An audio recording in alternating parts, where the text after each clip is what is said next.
This is Hands on the Freedom Plow. And this is the kind of book that those like Governor DeSantis and way too many others across the political spectrum want to ban. Hands on the Freedom Plow includes the personal accounts of 52 SNCC women, women that I worked with, that Frank worked with, women like Diane Nash and Bernice Johnson Reagan, who was the founder of Sweet Honey in the Rock Hello, and Joyce Ladner and Dottie Zellner and Maria Varela. Women in SNCC who were mainly in their late teens when they were making what John Lewis, who was then our chair, called good trouble. And these women were not just the troops. They always talk about, oh, they the troops. No, They were the leaders in the expansion of democracy that was the civil rights movement. Our book shows that regular folks, as Jessica said, can organize to change the racist, anti-gay, anti-human stuff that we're dealing with today. In Hands on the Freedom Plow, you hear directly from SNCC women. They talk about their own experiences, including the influence of local women like Mrs. Gray in Hattiesburg and Mama Dolly Raines in Southwest Georgia and Gloria Richardson in Cambridge, Maryland. Strong local leaders who guided and, guarded us, which is why I'm still here today. Okay. These are empowering stories for all young people. And because they're empowering, these are the stories the fascists don't want you to teach. In 1964, when Frank and I were in Mississippi with SNCC, it was SNCC's Charlie Cobb who came up with the idea of freedom schools.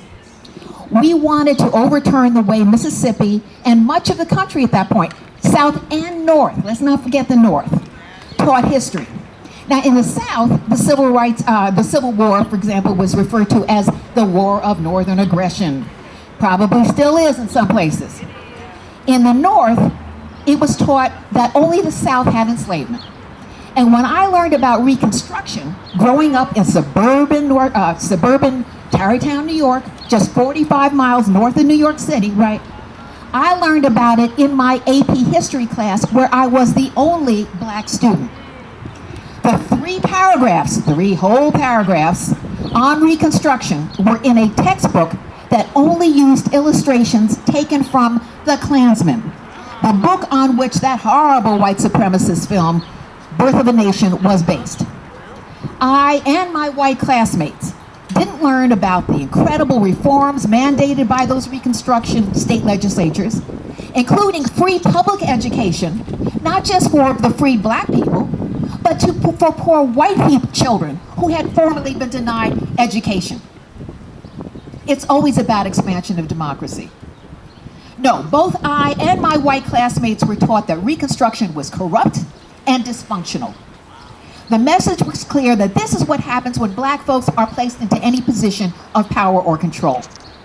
So my white classmates looked very kind of surreptitiously over their shoulder at me, and I couldn't even look up from my book because I was so embarrassed.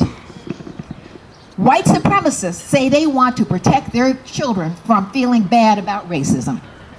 What about the pain black children have felt for decades as we were consistently fed lies and distortions about this country's history? That's what DeSantis and Abbott and the Moms for Liberty, let's not forget them, and the whole kit and caboodle of them want to take us back to. A time when the history was even more whitewashed, so we didn't have the facts, the truth, that will help us make sense of the issues we're dealing with today. Now, we know white supremacists don't want black and brown young people to know the history, but they also don't want white children to know this history, to know about the many ways that vibrant black and brown communities were decimated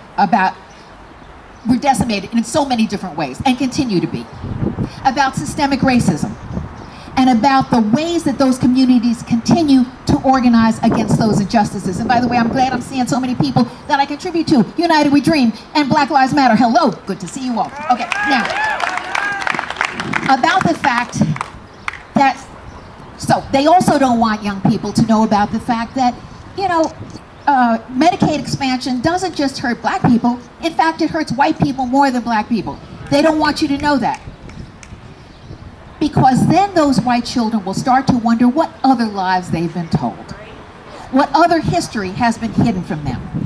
And once their own children begin to question, then that genie is out of the bottle and it can't be put back in. And I learned that when I was a visiting professor at Brown. What was amazing to me is that young people my students would come to me and say, you know, I came from some of the best schools in the country. How come I never learned about this? What they decided was, well, wait a minute, if they lied about this, what else did they lie about? And that's why white supremacists are so frightened and so violent. They know they're losing. They also know that if young people, children of color and white children, see themselves in this history, and Ruby Doris Smith Robinson, and Julian Bond, and Ann Braden, and Betty Garman Robinson, and Maria Varela, then they'll know that they can change things too, just like the youth leaders of the civil rights movement. That's why young people like Maxwell Alejandro Frost, and Justin Jones, and Justin Pearson, and Ashley Woodard, and so many other young activists have grounded themselves in this civil rights movement history, the truth-telling history, and have been energized by it.